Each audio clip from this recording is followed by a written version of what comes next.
Salut la famille, j'espère que vous allez bien. Gannaaw bi ñu leen nuyuwee jox leen seen wàccuwaay tey nag ñoo fi ñëw nar a wax ci diggante Djily ak Moustapha Nam ndax ku nekk gis nga ne annoncé nañ seen mariage dimanche bii di ñëw mais avant ñoo dugg ci sujet bi dañuy wax képp ki nga xam ne nii gan nga ci chaîne bi yaa ngi soog a seetaan suñu vidéo nga abonné ci chaîne bi aimé vidéo bi wax ñu sa xalaat ci commentaire yi.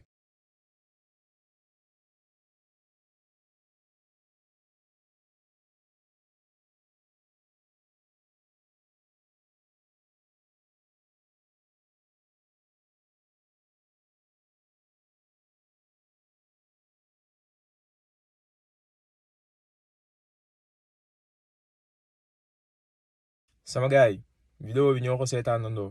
gis nañ Moustapha Nam ak Djily nekk ci anam yi nga xam ne nii doon na ay anam yu ñaaw ci en tant que sénégalais ci en tant que joueur international nga doon ki nga xam ne ni yow bi nga commencé sa carrière yàggul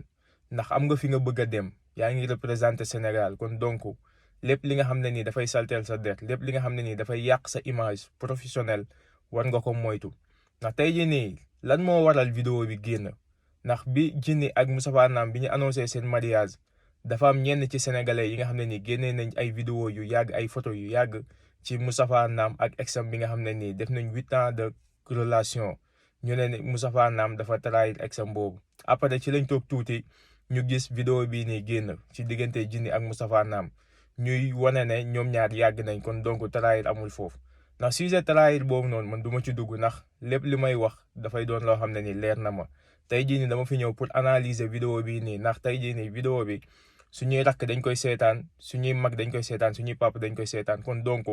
doon na image yi nga xam ne nii daañu ko tàmm ay sénégalais di ko wane rawatina ci ñaar ñi nga xam ne nii sëyaguñu. tey jii nii sénégalais lépp li nga xam ne nii mu ngi koy def doon na ci lu neexul yàlla dañ la sant nga nëbb ko même bu nekkee mënoo ko bàyyi mais yenn image yi jarul di fësal ndax bu ëllëgee ay xale di dañ ko gis ñu naan kon Djily moo fi nekkoon di def li ak Moustapha Nam kon tey jii nii man tamit mën naa ko def ndax xale moom lu mu gis rek loolu lay toppandoo te en plus yéen ay jeunes ngeen demagoo leen fenn kon lépp li nga xam ne ni day yàq seen der war ngeen ko moytu bu baax a baax rawatina joueur bii nii di Moustapha Nam international sénégalaise di représenté couleur Sénégal di représenté drapeau Sénégal ko xaw ma nag ku génnee vidéo bi mais bu nekkee pour sotal deru Moustapha Nam ak Djily ne trahir amul foofu xamul ne daf leen di yàqal ndax tey jii nii. lépp li nga xam ne nii lu bon la rek ñun dañ ko war a di daw rawatina ay nit yi nga xam ne ni ay nitu public lañ ay nit yu siiw lañ sama gars yi vidéo bi tey loolu la woon du gudd nag damaa nekk ci yoon di leen jox dig daje ci beneen yoon